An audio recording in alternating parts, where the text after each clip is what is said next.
Hola amigos, mi nombre es Byron Pluas, muchas gracias por compartir con nosotros este video. Soy el CEO y fundador de Fast Developments, una empresa dedicada al desarrollo de tecnología. Estamos presentando semana a semana videos sobre redes neuronales artificiales y en este video vamos a hablar sobre una de las aplicaciones más importantes de las redes neuronales artificiales, como es el reconocimiento de patrones. ¿Qué es el reconocimiento de patrones? Bueno, podríamos decir que es la ciencia que se encarga de la descripción y clasificación o reconocimiento de objetos, personas, señales, representaciones, etc.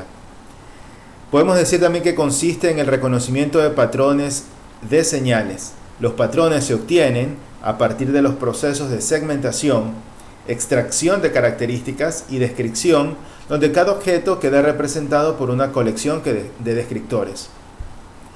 Podríamos decir también que esta ciencia trabaja con base en un conjunto previamente establecido de todos los posibles objetos o patrones individuales a reconocer. Ahora, ¿en dónde interviene el reconocimiento de patrones? Bueno, existe un sinnúmero de actividades diarias en las que interviene el reconocimiento de patrones. Por ejemplo, la lectura. Desde el nivel más básico, podemos decir que lo primero que necesitamos conocer y reconocer son los patrones de tinta sobre el papel, al que nosotros llamamos letras. Bueno, estas letras típicamente pues significan muy poco por sí mismas, pero juntas forman palabras, frases, oraciones, párrafos, haciendo disponible una gran cantidad de información. Para esto, tenemos que tener información que nos sirva para reconocer, por ejemplo, que una S es distinta a una P. También deberíamos reconocer los diferentes símbolos de la letra P, ¿cierto? Símbolos que podrían ser manuscritos, o los diferentes tipos de letra en una computadora o en un anuncio. Asimismo, necesitamos reconocer la unión de las letras, ¿verdad? Por ejemplo, nosotros reconocemos que la unión de letras LAS tiene un significado. Es una palabra aceptada. Sin embargo, la secuencia de letras ALS no es una palabra válida. Si seguimos avanzando de nivel, usted deberá reconocer que el orden de las palabras en una frase es sumamente importante. No todas las disposiciones de orden de palabras son válidas. Por ejemplo, si usted le dice a un oficial de tránsito, ayudarlo, buenas, puedo, noches, oficial en qué. Seguramente el oficial de tránsito le va a hacer una prueba de alcoholemia o se lo va a llevar retenido, ¿verdad? Va a pensar que usted está ebrio. Vemos aquí lo importante que es la estructura gramatical. Las reglas gramaticales también podrían ser interpretadas como patrones que necesitamos reconocer y aprender, ¿verdad? Ahora, si queremos seguir avanzando en la idea, la estructura gramatical no es suficiente. Imagínese una frase como: la altitud del silencio absorbe espacios rojos. Probablemente la estructura gramatical es reconocible, pero la frase no tiene ningún sentido. Entonces, hasta ese nivel, en este ejemplo de la lectura, podría llegar el reconocimiento de patrones. Vemos que no es un tema trivial, ¿verdad? Ahora, ¿en dónde más interviene el reconocimiento de patrones?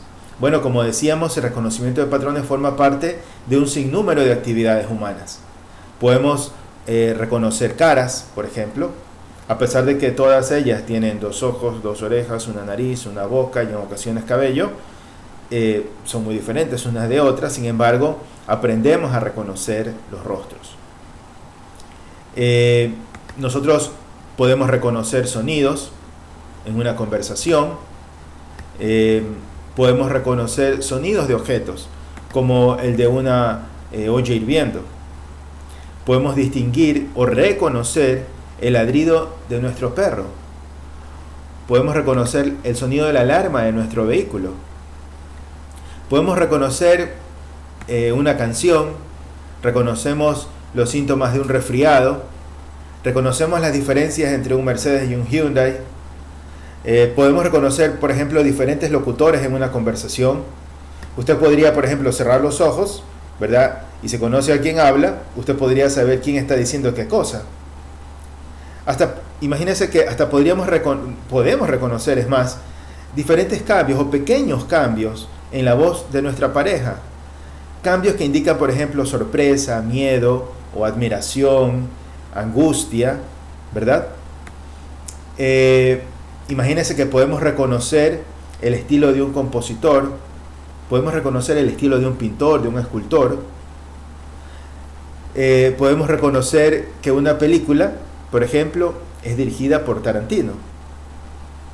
Es tan importante el reconocimiento de patrones que se hace difícil pensar cómo sobrevivir sin esta habilidad. El reconocimiento de patrones, si lo pensamos, es un proceso que requiere de inteligencia considerable. Por lo que si un software puede reproducir este comportamiento, podríamos decir que tiene cierto grado de inteligencia. Ahora vamos a pasar a la definición de algunos conceptos importantes en el reconocimiento de patrones. Primero, el concepto de objeto, que es la representación de los elementos sujetos a estudio. El patrón, por su lado, es un conjunto de características con las que se describe a un objeto. Los rasgos o características son características de un objeto. Se pueden separar estos rasgos o características en dos conjuntos: esenciales y accidentales. Estas características deben de ser cuidadosamente seleccionadas.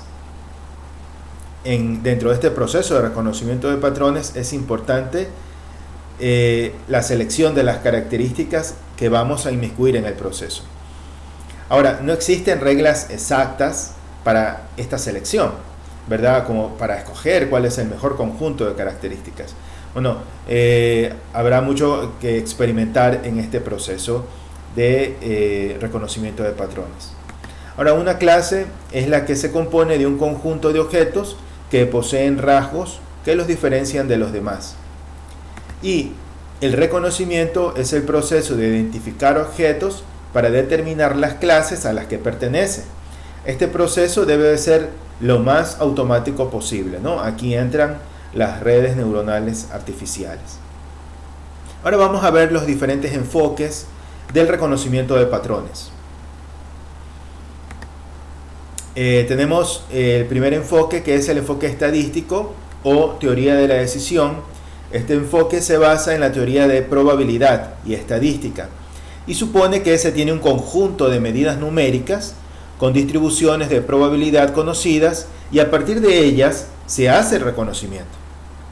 Tenemos también el enfoque sintáctico o estructural. Este enfoque se basa en encontrar las relaciones estructurales que guardan los objetos de estudio. Utiliza la teoría de lenguajes formales.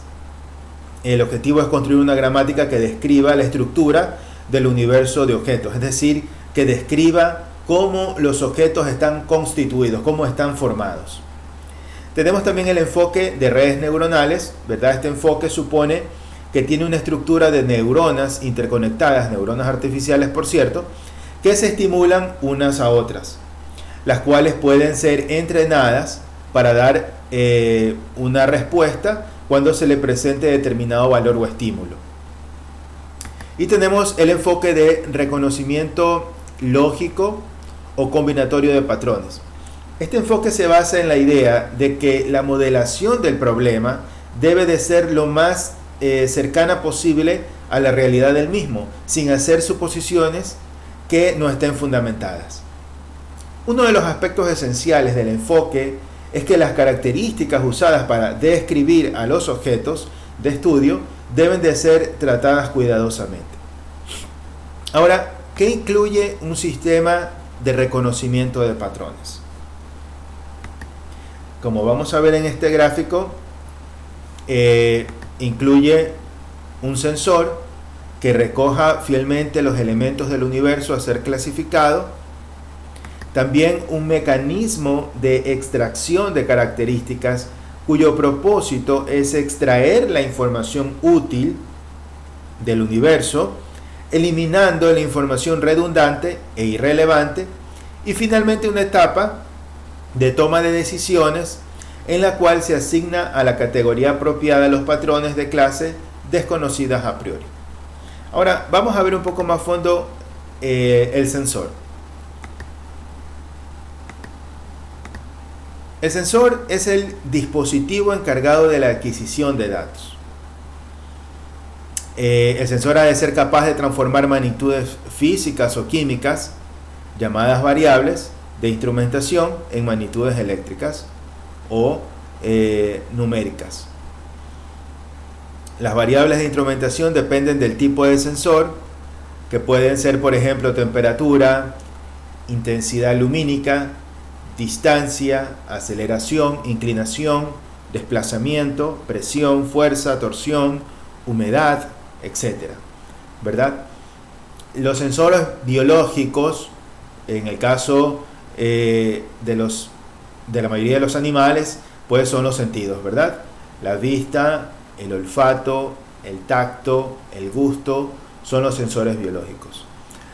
En base a nuestros sentidos, observamos, olemos, escuchamos, sentimos determinado objeto y mediante un proceso cognitivo lo identificamos.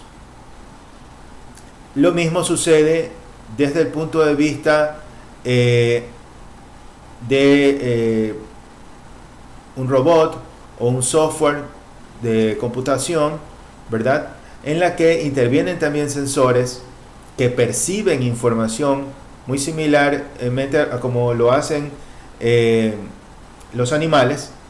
Luego, estos datos, ¿verdad?, que son atrapados por los sensores, son pasados por algoritmos que terminan identificando o categorizando a un objeto. Vamos a ver un poco sobre la extracción de características.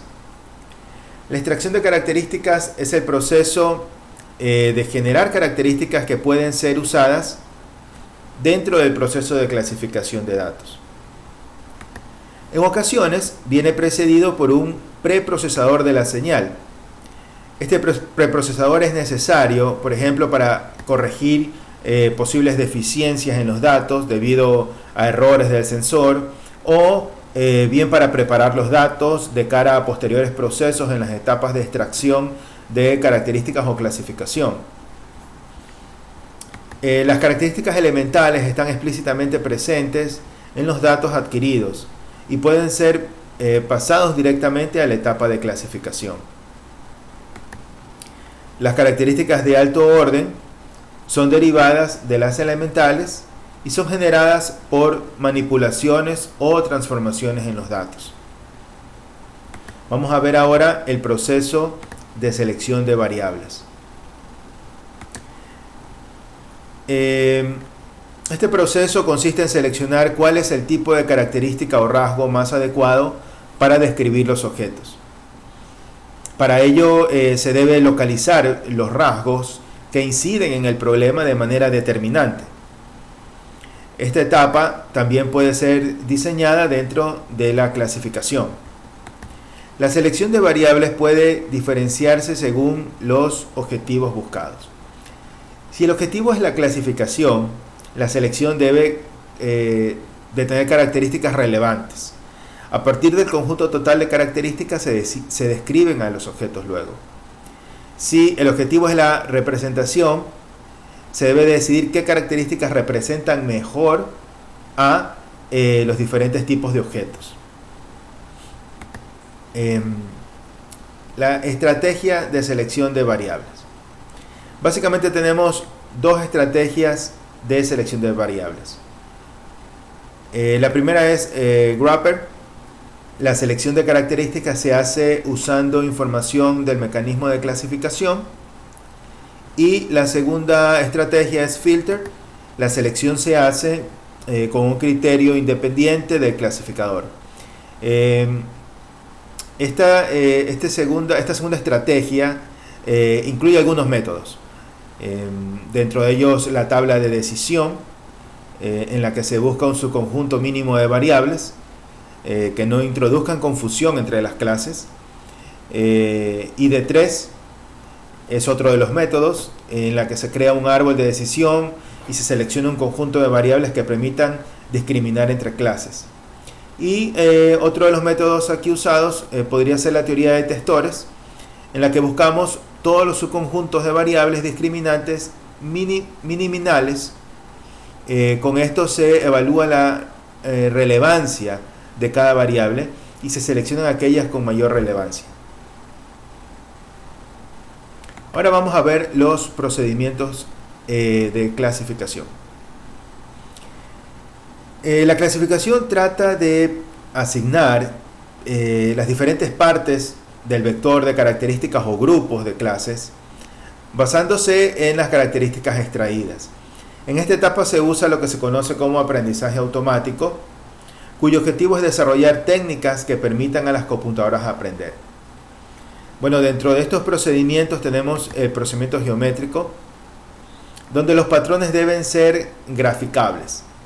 En este enfoque se emplea el cálculo de distancias, geometría de formas, vectores numéricos, puntos de atracción, etc. Tenemos también el procedimiento estadístico. Este procedimiento se basa en la teoría de la probabilidad y la estadística. Utiliza análisis de varianzas, covarianzas, dispersión, distribución, etc. Supone que se tiene un conjunto de medidas numéricas con distribuciones de probabilidad conocidas y a partir de ellas se hace el reconocimiento. Tenemos el procedimiento sintáctico estructural, que se basa en encontrar las relaciones estructurales que guardan los objetos de estudio, utilizando la teoría de lenguajes formales, teoría de autómatas, etc. El objetivo es construir una gramática que describa la estructura del universo de objetos. Tenemos el procedimiento neuroreticular. Se utilizan redes neuronales que se entrenan para dar una cierta respuesta ante determinados valores. Y por último, el procedimiento lógico combinatorio, que se basa en la idea de que el modelado del problema debe ser lo más cercano posible a la realidad del mismo, sin hacer suposiciones que no estén fundamentadas. Aquí se utiliza conjuntos difusos, se utiliza lógica simbólica, circuitos combinacionales y secuenciales también, etcétera, ¿verdad? Vamos a ver los métodos de aprendizaje. En la clasificación básicamente tenemos 3 métodos de aprendizaje: el método supervisado, el método parcialmente supervisado y el aprendizaje no supervisado. Vamos a ver la clasificación supervisada. La clasificación supervisada también es conocida como clasificación con aprendizaje. Se basa en la disponibilidad de áreas de entrenamiento. Se trata de áreas de las que se conoce a priori la clase a la que pertenecen y que servirán para generar una asignatura espectral característica de cada una de las clases. Se denominan clases informacionales en contraposición a las clases espectrales que generan la clasificación no supervisada.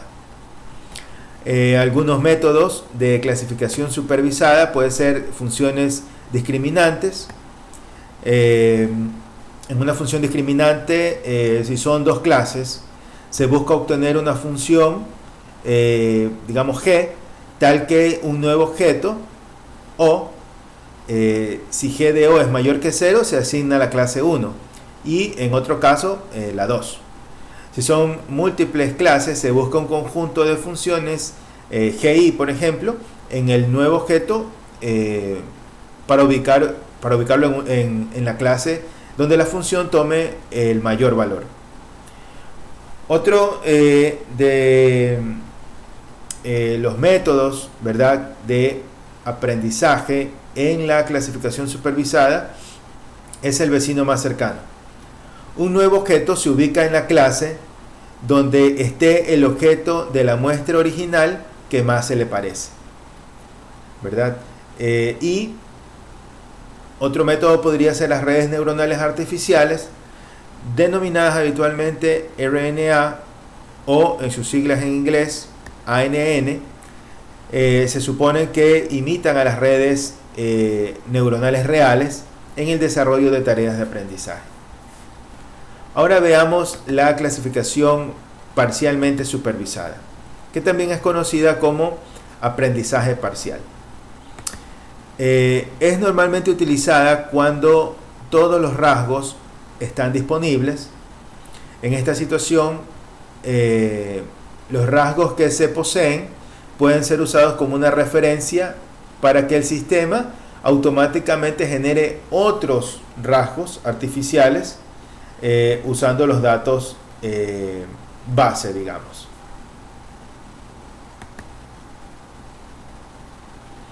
Y ahora tenemos la clasificación no supervisada, que también es conocida como clasificación sin aprendizaje. Aquí se utilizan algoritmos de clasificación automática multivariante en los que los individuos más próximos se van agrupando formando clases, ¿verdad? Tenemos la clasificación no supervisada restringida, en la que el número de clases en la que se estructura la muestra está previamente definido, ¿verdad? Es restringido.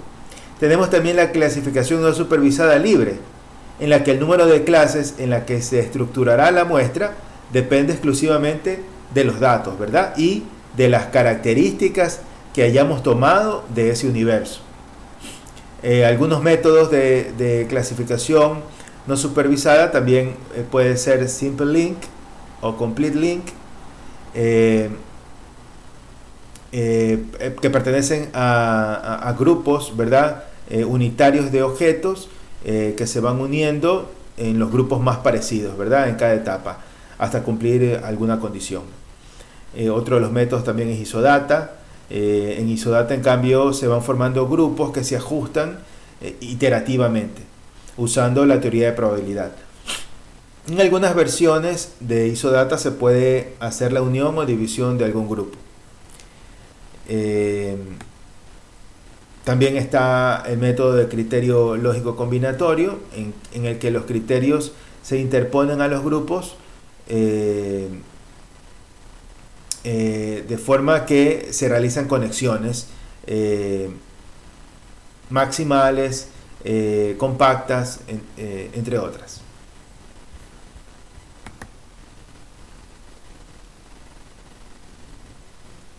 Bueno, este es el fin de la presentación. Muchas gracias por haber compartido este tiempo. Si les gustó el video, por favor denle clic en me gusta, compártanlo en sus redes sociales. Si tienen alguna consulta, sugerencia o comentario, por favor escríbanos. Y nos vemos la siguiente semana con un nuevo video sobre la introducción a redes neuronales artificiales. Muchas gracias.